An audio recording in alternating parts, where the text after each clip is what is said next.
Mateus 13, do 13 ao 8, eu vou falar sobre os sabotadores da nossa fé. Sabotadores da nossa fé. Amém? Glória a Deus aí pelo meu irmão que contou o testemunho, né? Começou a fazer caminho de volta, é isso mesmo. A vida destrava, não é só quando a gente ouve, é quando a gente coloca em prática. E ele tem chamado para pregar, né? Vocês viram aí, o cara já veio aqui com autoridade, eu falo, pô, o cara vai pregar. Glória, recebe, já recebeu, só colocar em prática. Amém? Mateus 13, do 3 ao 8, diz, então, lhes falou muitas coisas por parábolas, dizendo, o semeador saiu a semear. Enquanto lançava a semente, parte dela caiu à beira do caminho, e as aves vieram e a comeram. Parte dela caiu em terreno pedregoso, onde não havia muita terra, e logo brotou, porque a terra não era profunda. Mas quando saiu o sol, as plantas se queimaram e secaram, porque não tinha raiz. Outra parte caiu entre espinhos que cresceram e sufocaram as plantas. Outra ainda caiu em boa terra e deu boa colheita a 100, 60 e 30 por um. Queridos, você já observou o processo de uma plantação?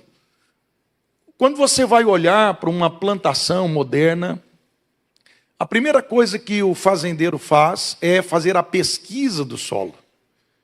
Ele vai fazer a análise do solo em vários pontos da propriedade para descobrir como está o pH do solo. Se está faltando nitrogênio, potássio, se está faltando ali elementos que vai ajudar no desenvolvimento da planta, da semente.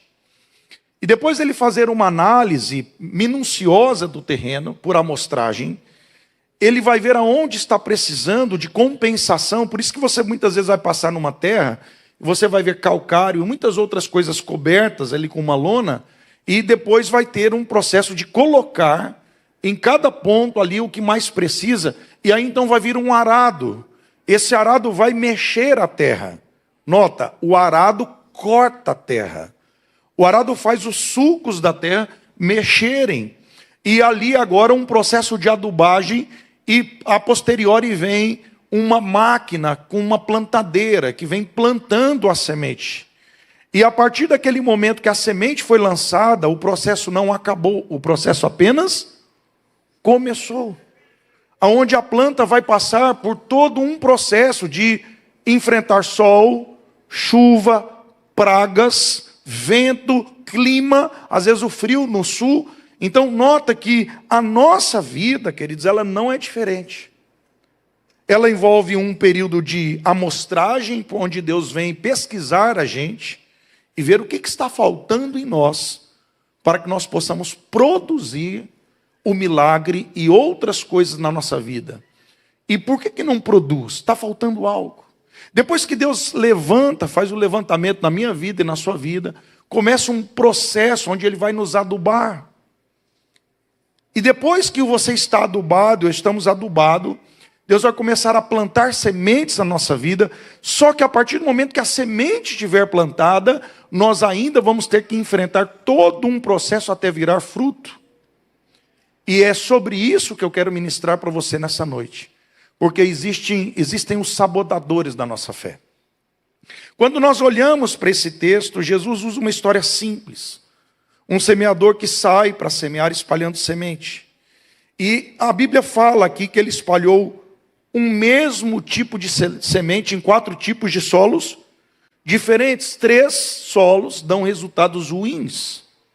E um solo, mas esse solo, ele representa um tipo de coração, que é o coração de fé, que já removeu os impedimentos. E aí também vai ter 3 tipos de resultado dentro deste coração. Um coração que produz a 100, o máximo potencial. Um coração que multiplica a 60 e outro a 30. Então vamos entender esta parábola. Primeiro, a palavra parábola vem do grego parabolê, que significa colocar ao lado de. Era uma metodologia muito usada por Jesus, porque ela tem uma pedagogia muito profunda, mas muito simples. Então ela alcançava tanto o erudito, quanto ela alcançava o homem simples. Até porque os aspectos das parábolas sempre são coisas do cotidiano. E aqui Jesus usa um semeador que saiu para semear. E é interessante que a parábola ela tem símbolos, e a semente aqui é a palavra criadora de Deus. O que é a semente? A palavra criadora de Deus. Isso é o que a Bíblia diz lá em Gênesis 1. No princípio era o verbo, e o verbo era Deus, e o verbo estava com Deus. Essa palavra no grego é logos, que é um substantivo, uma palavra. Porém, no português a melhor tradução seria verbo mesmo. Por quê? Porque é uma palavra criadora. E a palavra de Cristo, ela é diferente de todos nós, porque nós não possuímos um verbo na Bíblia chamado bará. E bará significa criar do nada. Bereshit bara Elohim, no princípio criou Deus. E isso é o que está lá em Romanos 4, que ele chama a existência as coisas que não são como se fosse. Somente Deus tem o poder de chamar à existência coisas numa vida que não tem possibilidade de existir. Porque ele é o único que pode chamar vida à existência. Ele é o único que pode determinar que vai nascer algo na tua vida, ou que as células cancerígenas, todas elas vão morrer numa palavra.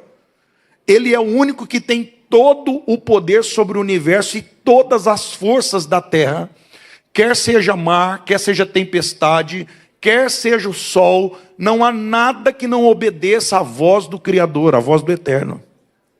E Jesus é Deus. Jesus é Deus. Jesus para velório e faz morto levantar. Jesus faz cego ver, surdo ouvir. Jesus faz paralítico andar. Jesus restaura qualquer coisa no corpo humano. Jesus restaura a família. Jesus restaura a mentalidade. Jesus é a palavra criadora. Então Jesus é a semente. Jesus é Ele é a palavra que não falha. Ele é a promessa e Ele é o poder para cumprir a promessa. Ele vela por cumprir a sua palavra. Então, quando você olha, o problema não é a semente. Porque a semente é a mesma para os 4 tipos de solo. A semente, ela não é o problema são os obstáculos no solo. Porque em si, gente, concentra bem, até o solo não é problema. O solo em si, quando você olha para a parábola, o solo não é o problema. Em nenhum lugar aqui está dizendo que o solo em si não era propício. Mas ele tinha impedimentos, e é desses impedimentos que eu quero conversar, falar com você nessa noite, ministrar ao teu coração. Mas a palavra de Deus para você e para mim nessa noite é: Deus nos dá poder para arrancar os sabotadores da nossa fé. Queridos, esse texto que nós lemos em Mateus, um evangelista que escreve para os judeus, temos um outro evangelista chamado Lucas, que é um médico amado, e ele é muito minucioso na escrita, e ele escreve para os gregos, e ele escreve a carta para Teófilo, o evangelho para Teófilo, e os gregos amavam a filosofia lógica. Por isso que muitas vezes Jesus não é um teórico, Jesus é prático. Por isso que as parábolas de Jesus são muito simples e muito práticas. Sabe por quê? Fé não é lógica, fé não é teórica, fé é prática. Fé é o quê, gente? Prática. E no verso 11, Jesus vai começar a revelar o código da palavra, da parábola. Ele vai dizer: a semente é a palavra de Deus. Então o que é a semente? A palavra de Deus é o Logos, só que nota que a palavra em si, embora ela é suficiente, é a parte mais difícil, porque não adianta ter solo se não tem semente. Então, de repente, você tem um coração de fé, mas não tem um poder gerador. O que é mais importante, a terra ou a semente? Gente, terra ou semente? Semente, mas nota, mas tem semente, mas não tem terra? Ou a terra é ruim, também não tem produção. Então a semente é o poder de Deus para gerar. Porém, Deus precisa do solo para que a semente produza. Então note que todo milagre é um ambiente de cooperação da graça e da responsabilidade humana. Da graça e da... Então a graça é o favor de Deus vindo até você, fazendo por você o que você não pode fazer. Porém, eu tenho que cooperar com essa graça, crendo que Ele é poderoso para fazer. Então nota que a semente é boa, mas o problema está no solo. E o solo aqui fala dos sabotadores. E eu quero ver com você quais são os sabotadores. Primeiro eu quero falar um pouco sobre a autossabotagem em si. Quais são os principais sintomas da autossabotagem? A primeira é procrastinação. Qual que é a primeira? Seja ela de ordem espiritual, emocional ou intelectual. É eu deixar para orar depois, é eu deixar para ler depois, é eu deixar para jejuar depois, é eu deixar para estudar depois, intelectual. É eu deixar para exercitar fisicamente depois, ou fazer um trabalho manual em casa depois. Isso aqui é procrastinar. O espiritual, o intelectual, o físico. Essa é a frase do procrastinador. Amanhã eu faço, depois eu faço, mais tarde eu faço. E nós não podemos procrastinar. Porque tem coisas que não podem ser adiadas, tem que ser feitas. O tempo ele é dinâmico, queridos, ele não volta. E uma das coisas da procrastinação é porque o procrastinador ele também tem medo. Sabe por que muitas vezes nós procrastinamos? Nós deixamos para depois, é o medo do fracasso. É o medo de não dar certo, é o medo da reprovação. Então muitas vezes nós começamos a nos auto-sabotar para não ter que lidar com aquele sentimento de reprovação, de fracasso, de dor, e isso gera uma paralisia e uma frustração gigante, que você vai perdendo a fé. Um dos grandes ladrões de semente, ou seja, um impedimento de semente, é procrastinação. Sabe qual que é a frase que a gente diz? Quando eu estiver pronto, eu vou fazer. É quando eu estiver pronto, eu vou fazer, ou quando eu fizer, eu vou estar pronto? Então nota que a segunda característica que anda muito junto com a procrastinação é o perfeccionismo paralisante. Toda pessoa que quer fazer as coisas de uma maneira perfeccionista, ela é uma procrastinadora. Então o perfeccionismo anda junto com a procrastinação e a procrastinação anda junto com o perfeccionismo. E geralmente o perfeccionismo está ligado a figuras que te educaram, que te disciplinaram e que te ensinaram, muitas vezes um pai muito perfeccionista, uma mãe muito perfeccionista. E você era muito criticado, você fala, não, dá para ter feito melhor, você fez mal feito, você tirava 9,5, era para ter tirado 10. Então muitas vezes você desenvolve num ambiente de muita cobrança, e a muita cobrança gera o medo. E o medo do fracasso gera o quê? A paralisia. E aí é onde muitas pessoas que teriam uma capacidade inferior à tua, faz e vai na tua frente. Porque melhor do que feito, melhor do que perfeito feito é melhor que perfeito. O perfeccionista, ele foca em acertar de maneira integral. Pastor, mas a Bíblia não diz sede perfeitos, como é perfeito o vosso Pai que está nos céus? A Bíblia não ensina perfeição. Queridos, ouça, guarde isso no teu coração. Perfeição bíblica, perfeição moral, nada tem a ver com perfeccionismo humano. A perfeição divina nada tem a ver com perfeccionismo humano. Porque Deus sabe que eu e você, depois do pecado, não conseguimos ser perfeitos. Olha o que é autossabotagem bíblica. Romanos. O mal que eu não quero fazer, esse eu faço. E o bem que eu quero, eu não consigo. Então, queridos, desilude. Fala para a pessoa aí do lado, aceita que dói menos. Deus não é idealizado. Quem que é idealizado? Você. Você coloca uma expectativa sobre você que nem Deus tem. Então Deus chama Davi de um homem segundo o seu coração. E a pergunta é, Davi era um cara 100%? Irmãos, Deus sabia que Davi ia pecar feio. E Deus o escolheu. E Deus o chamou de um homem segundo o seu coração. Então nota, perfeição bíblica não tem nada a ver com perfeccionismo humano. Em que contexto que aparece isso? Olha o que Jesus disse, se alguém te pedir a capa, dá também o cinto. E se te pedir para caminhar 1 milha, caminha Ou seja, a perfeição divina tem a ver com graça e misericórdia. O quanto Deus vai ter misericórdia quando você falhar. E sabe por que a gente muitas vezes não faz? Eu lembro que na pandemia eu plantei a livraria. Queridos, eu não sabia nada da livraria, meu Deus do céu. Eu mexia no Instagram, era horroroso. Eu atendia, eu vendia, eu entregava. Lá ia eu numa bizinha com capacete rosa da minha esposa. Chegava eu lá, rapaz, esse cara aí, eu não sei não, essa qualquer fanta. Capacete rosa, já pensou empinadinho?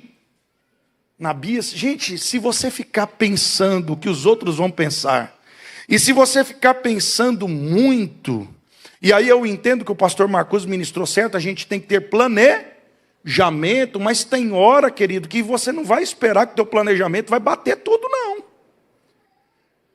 Tem muita coisa quando eu plantei a livraria que eu pensei que ia ser de um jeito e foi de outra, e eu fui aprendendo no meio do caminho. Mas eu fui com medo, mas eu fui. E sabe quantas pessoas melhores do que eu, que nunca plantaram um negócio, tem uma fila daqui em São Paulo? Porque a grande questão não é você estar pronto no aspecto de perfeito. É no aspecto de você estar pronto para ter coragem para Deus fazer na tua vida. Então, o perfeccionismo é paralisante. Se você ficar esperando um solo perfeito, você nunca vai plantar. É o que a Bíblia diz, quem observa o vento, nunca planta. Você já notou? Não, agora não é o momento, agora é o momento econômico do país, agora não é porque é isso, agora... Quando é que você vai começar? Quando você estiver no caixão? Vou levantar agora. Então nós temos que decidir. Um outro aspecto da autossabotagem é o pensamento do tudo ou nada. Que é aquela pessoa extremada que vive nos extremos. Ou é tudo, ou é nada. Ou seja, ou eu leio a Bíblia todo dia, ou eu oro todo dia, ou eu malho todo dia, ou eu como direito todo dia. Sabe uma coisa? Quebrei o regime hoje. Dane-se. E aí que a gente não consegue criar hábito. Porque libertação é você construir um hábito. E o hábito, às vezes, ele não é construído de uma maneira rápida e perfeita. Ele vai ter quebras. Mas vai chegar um momento que você vai pegar gosto. E você vai conseguir ir para a academia sem ninguém ficar brigando com você. E de uma maneira automática, não como um peso. Vai chegar um momento que você vai conseguir ler 100 páginas de um livro de uma maneira natural. Mas muitas vezes você vai ler uma página num dia e já vai dormir. Até você construir um hábito, gente, dá trabalho. Fala por mão aí, não seja 880. Eu entendo que tem princípios que a gente não negocia. Você está entendendo? E não é isso que eu estou dizendo. Eu estou dizendo que nós precisamos aprender a ter mais paciência conosco.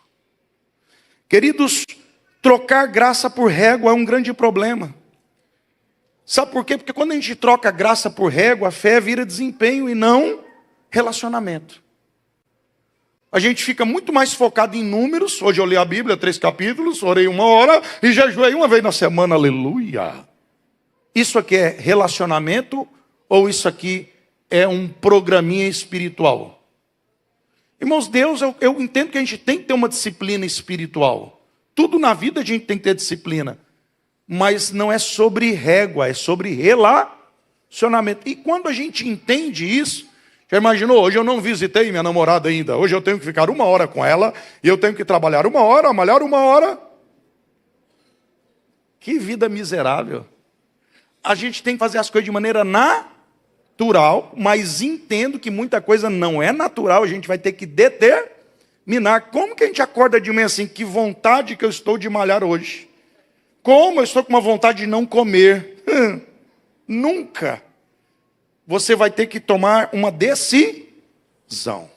Pastor, o que impede a gente? Primeiro, o primeiro solo é a dureza do coração. O que é o primeiro solo?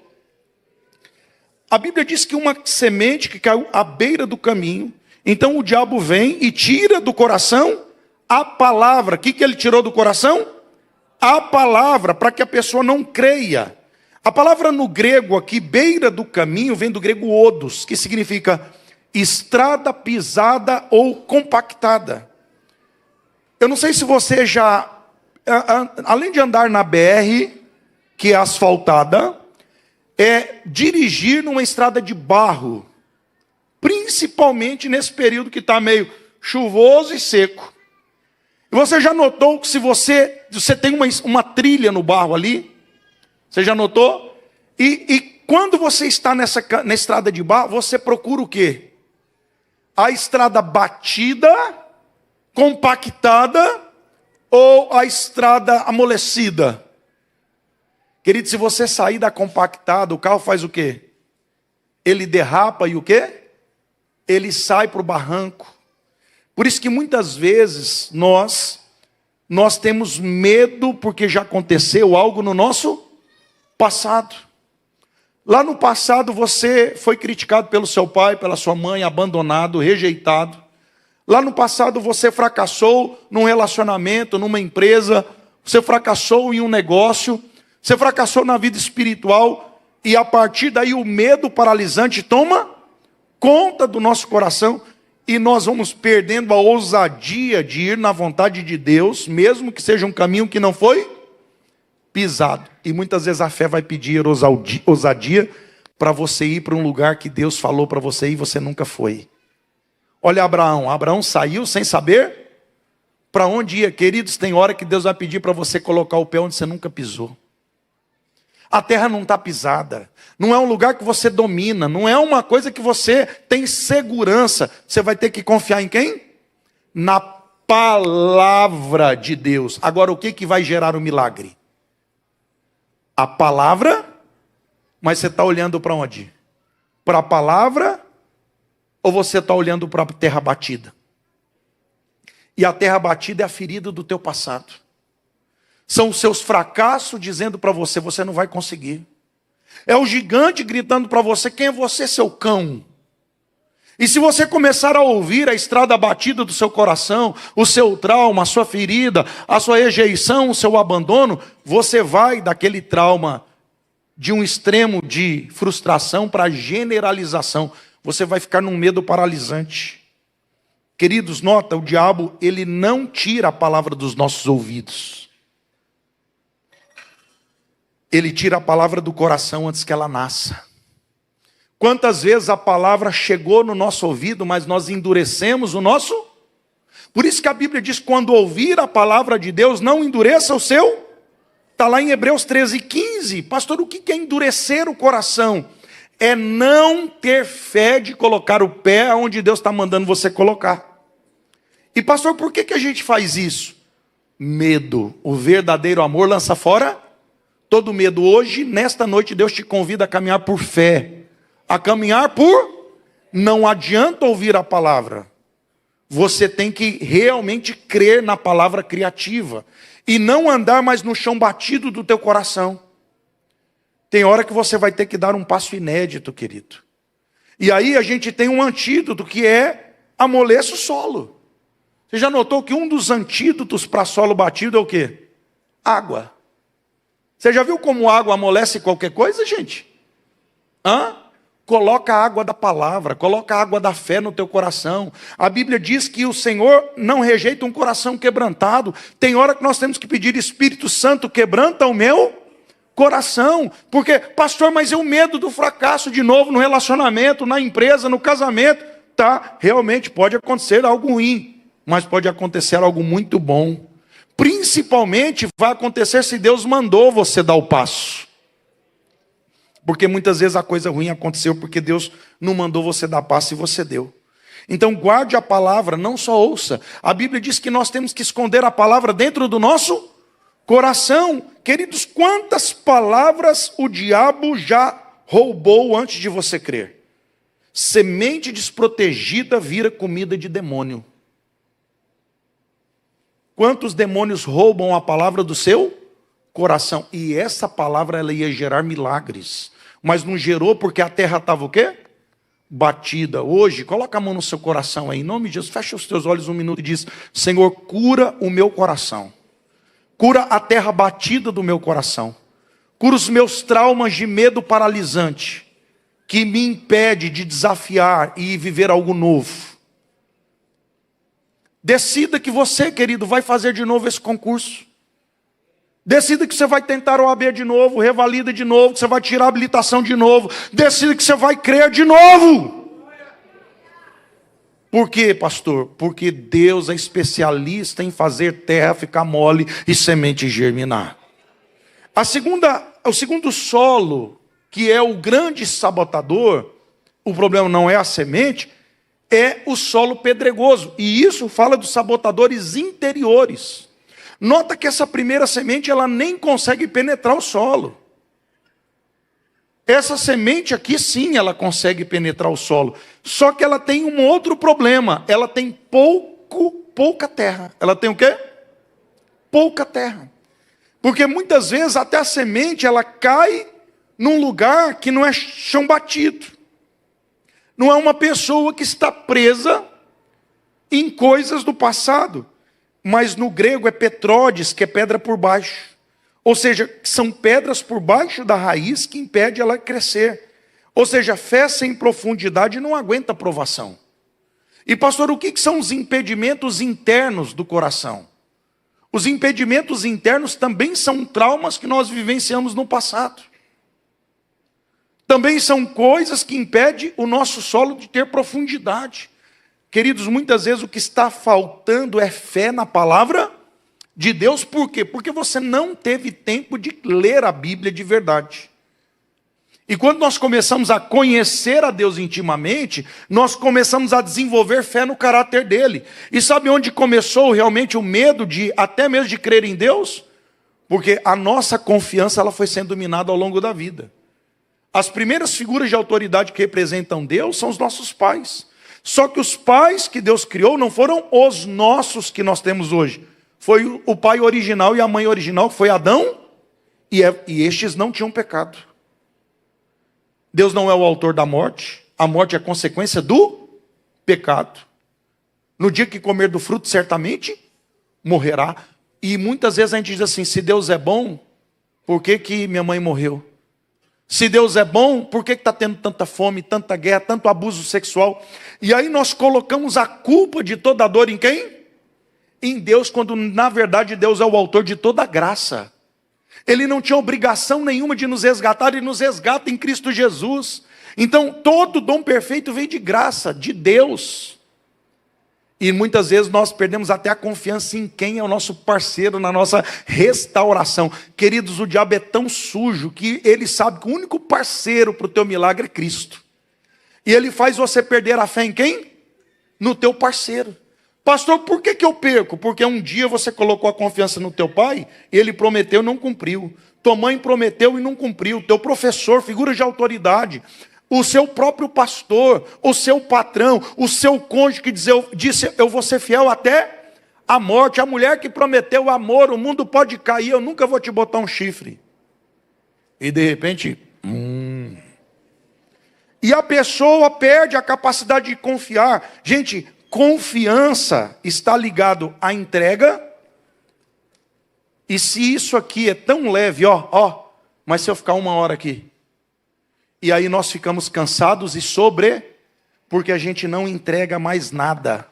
A gente quer resolver tudo. E o nosso coração está cheio de pedra. Falta de perdão, rancor. A gente está cheio de dor na alma. E a gente está tão ocupado com as pedras do nosso coração que a gente não desenvolve o solo. Eu lembro de uma crise que eu vivi em 2012. E eu estava no meio de uma dor tremenda, e Deus falou comigo assim, eu comecei a orar 3 horas da madrugada, todos os dias. E a música que estava em alta naquela época, o pastor Luizinho, era Eu Creio Que Tu És a Cura, da Gabriela Rocha. E eu brincava que com 33 anos era o ano da minha morte e ressurreição. Que brincadeira legal, né? E gente, foi o pior ano e o melhor ano da minha vida. Foi o pior ano e o melhor ano da minha vida. Por quê? Porque realmente, querido, a semente do milagre, ela precisa de pressão para desenvolver. Não é num ambiente de alegria só que sua semente desenvolve. Muitas vezes é num ambiente de pressão.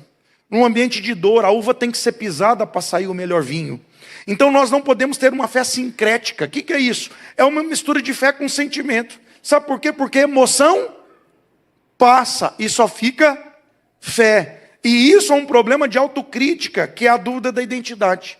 Que é uma voz dizendo assim: Deus não me ouve, Deus me abandonou, eu sempre erro nisso e Ele não me ama.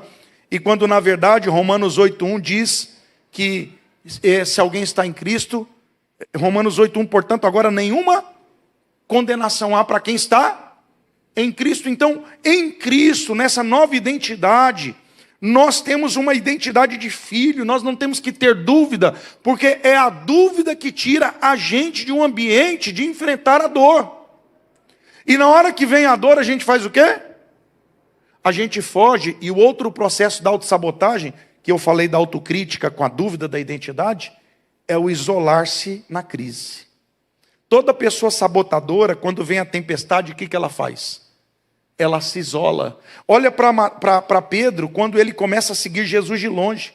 Querido, seguir Jesus de longe fala de um corpo, de uma fé fora do corpo. E fé longe do corpo esfria. A fé ela é uma raiz que não pode estar enraizada no endereço errado. Então, raízes edificadas no endereço errado não produz milagre. A rocha que nós devemos estar firmados é Cristo. E eu lembro que Deus falou comigo: eu estou tratando a sua idolatria. Porque eu tinha colocado o meu coração no endereço errado. E Deus começou a tratar as minhas falhas. E Deus falou: André, o que eu quero fazer com você, eu não consigo fazer sem tratar o seu coração. E ele está cheio de pedras. Coração com pedra não desenvolve raiz. Gente, pensa num luto. Foi uma luta e um luto. Porque eu tive que sepultar ideal não suprido. Eu tive que sepultar uma grande desilusão. E eu tive que enfrentar. Enfrentar é colocar em frente o que ficou para trás. E de repente, quando eu comecei a remover as provas do coração, é o que Tiago 1,3 diz: a aprovação da vossa fé produz perseverança. E foi numa das madrugadas, ouça, que o Espírito Santo falou comigo: André, os problemas não são o problema. Repita comigo: os problemas não são o problema. Eu falei: Espírito Santo, eu não entendi. Os problemas não são o problema. Ele falou: André, os problemas é aquilo que nos atinge de fora para dentro. O problema é aquilo que falta do lado de dentro, que nos atinge de dentro. Você não tem raiz profunda, você tem uma grande crise de identidade. Você está em dependência emocional e autossabotagem, porque você não crê que eu posso fazer em você. Irmãos, olhem aqui para mim. O que Deus vai fazer não tem a ver com você, tem a ver com Ele. E Deus vai fazer. Então não é sobre você, é sobre a palavra. Você só é o solo. Só que você tem que pedir para Deus tirar as pedras. Eu lembro da minha aula de ciências, que tinha um processo da fotossíntese. A minha professora de ciências trazia aquele copinho de café com o algodão embebecido em água e colocava o feijãozinho. E a gente ficava ali colocando água naquele algodão durante uma semana. E o copinho ficava na janela para pegar o quê? Vento e sol. Gente, sol é um problema? Planta precisa de sol. E o texto está dizendo que veio o sol. Veio? O sol representa duas coisas: problemas e perseguições. Todos nós que estamos aqui vamos passar por problemas e perseguições. Isso faz parte do desenvolvimento da planta. Isso faz parte do processo de frutos.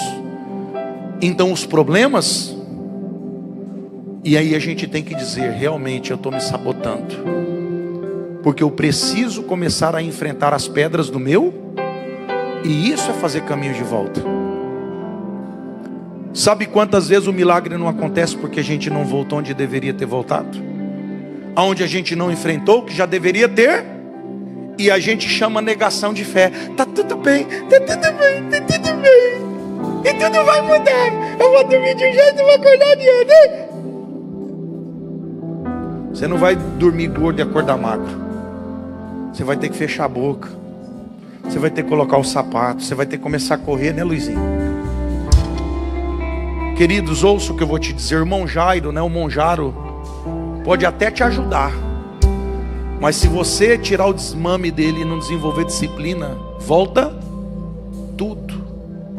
E isso a gente tem que entender que tem uma raiz. Tem uma? Tire as pedras. O problema não é a semente, é o solo. E para a gente encerrar, tem os impedimentos externos. Tem o quê? Os impedimentos externos. O que é isso? São as distrações excessivas. O texto no original, espinhos, aqui é acantai. Espinhos aqui, concentra, é acantai. Acantai aqui não é problemas, não é espinho literal, espinho. O que o texto está dizendo que é espinho é distrações. O que é? Cara, muitas vezes você tem um projeto de montar uma empresa, cara, o diabo vai colocar muita distração. Porque a tua empresa vai gerar emprego, imposto, vai abençoar a tua família. E aí muitas vezes você quer, mas você tem medo. Sabotagem. E aí tem vários impedimentos. Um deles é os externos. Vai surgir amigos, jogos, oportunidades. Só que na verdade as oportunidades são o quê? Distrações. Impedimentos o quê? Externos. E hoje Deus manda dizer para você: tire os impedimentos externos. Querido, quantas vezes a gente está dizendo: pastor, estou sem tempo. Querido, minta para você. Nós não vamos poder mudar com mentira. A gente vai ter que falar o quê? A verdade. Não está faltando tempo, está faltando o propósito. No momento que eu deveria estar fazendo uma coisa, eu estou fazendo outra. E eu vou parar de me sabotar. Eu decido diminuir meu tempo de rede social. Eu tenho que decidir enfrentar, porque isso vai sufocar, vai estrangular, vai cortar o oxigênio do projeto de Deus para a tua semente. Quantas vezes eu, pastor, eu estou sem tempo para o meu casamento? Não, querido, você tem tempo para o amigo, você tem tempo para a internet, e o seu filho está crescendo e você não está vendo ele crescer. E o seu casamento, o tempo está partindo, e não volta. Eu lembro de um professor meu, professor Esdras. Ele era professor de Novo Testamento. Ele tinha uma frase que eu gostava muito. Ele diz assim: toda escolha pressupõe uma renúncia. Toda escolha. Então quando eu escolhi uma coisa, eu tenho que renunciar a outras. Por isso que há 22 anos eu estou com a mesma mulher, sem traí-la. E eu vou até o fim assim. Por quê? Porque quando eu escolhi ela, e você tem que entender que vai ter muita mulher bonita e muito homem bonito na vida. Vai ter muito homem inteligente, muito homem cheiroso. E aí que você tem que entender que aquilo que vai destruir a tua colheita são as distrações externas. Cuidado com o que está te distraindo. E aí finalmente, quando nós tiramos os impedimentos, o solo é bom. Diga por irmão aí do lado: o solo é bom. Fala para ele: você é solo bom. Fala para ele: você é solo de milagre. O problema é chão batido. O problema é pedra, impedimentos internos e espinhos, impedimentos. Retire os impedimentos da sabotagem, que o milagre vai acontecer. Vamos nos colocar em pé. Então, para a gente encerrar, a fé exige poda. Fé exige que você priorize, ative a sua fé. Fé exige que você are, enraize e pode. Are, enraize e pode. Esse aqui é o processo. Se você seguir isso aqui, esse ano vai ser muito diferente. Se você for depois no YouTube pegar essa pregação e ficar ouvindo, e você começar a colocar em prática, eu desafio você até dezembro, se a tua vida não virou. Mas não virou de cabeça para baixo, virou de cabeça para cima. Você vai ter tanto fruto, que você vai me dizer: pastor, nunca pensei que eu era terra tão fértil. E o que na verdade faltava era só crer no poder da semente. Eu quero convidar você que está dando passos de fé de segunda a sexta semana, perseverar, principalmente no tempo da crise. E você que não começou o seu passo de fé, e você que quer recomeçar, porque não conquistou ainda o milagre, recomece. Passo de fé é uma aliança de 7 semanas ininterruptas com Deus. Tem 7 da manhã, 12h30, 17h30 e 19h30. Vem aqui para frente quem quer fazer Paixão de Fé. Pastor, eu quero formar uma aliança com Deus hoje. Recomeço ou eu quero começar? Querido, eu sei que eu estourei o horário hoje demais. Só, querido, eu tinha que entregar essa palavra para você. Isso aqui tem curso que não vai entregar isso aqui para você. Então eu sei que eu estourei, te peço perdão, mas eu preciso que você receba essa palavra no teu espírito, que vai ser uma virada de chave. Vem aqui para frente, não vai embora sem orar. Hoje é dia de milagre. Hoje é dia de milagre, porque tem solo bom aqui. Tem solo bom aqui. Tem solo bom aqui. Uns vão produzir a 100, porque vai ativar tudo. Tem gente que vai produzir 60. Tem gente que vai produzir 30, mas vai produzir. E a sua fé vai só o quê? Crescendo. Pai, em nome de Jesus, eu quero unir a minha fé com a fé desses irmãos queridos. Talvez entraram aqui com o coração, com um solo batido, e os demônios estavam comendo facilmente a palavra, porque ela nem conseguia penetrar no coração. Outros chegaram aqui, Senhor, com uma terra superficial. Era pouco espaço para a semente da fé desenvolver. Mas hoje eles decidem tirar os impedimentos internos e colocar terra para que essa semente possa ter espaço para crescer. E esse irmão que já chegou aqui, que tinha muita terra, mas os afazeres da vida, tanto as vozes do impedimento, você não vai conseguir, as vozes daqueles que gritam contra os cegos de Jericó, dizendo que não vai ser ouvido, ou as vozes, Senhor, dos afazeres, tantas coisas que estão roubando o propósito. Hoje os espinhos estão sendo tirados, e esse solo que é bom vai produzir. Hoje eu declaro que a sua cura está acontecendo. Sabe por quê? Porque a palavra de Jesus está liberada sobre você. Eu declaro cura sobre o seu corpo. Eu declaro em nome de Jesus a sua cura agora. Que o Senhor possa curar as suas células. Cada órgão do seu corpo seja alcançado pelo sangue de Jesus, seu poderoso nome. Esse nome que cura, que sara, que chama à existência as coisas que não são como fossem. Então eu chamo a saúde sobre o teu corpo. Eu declaro agora o fim dessa doença em nome de Jesus. Eu chamo a existência a sua OAB.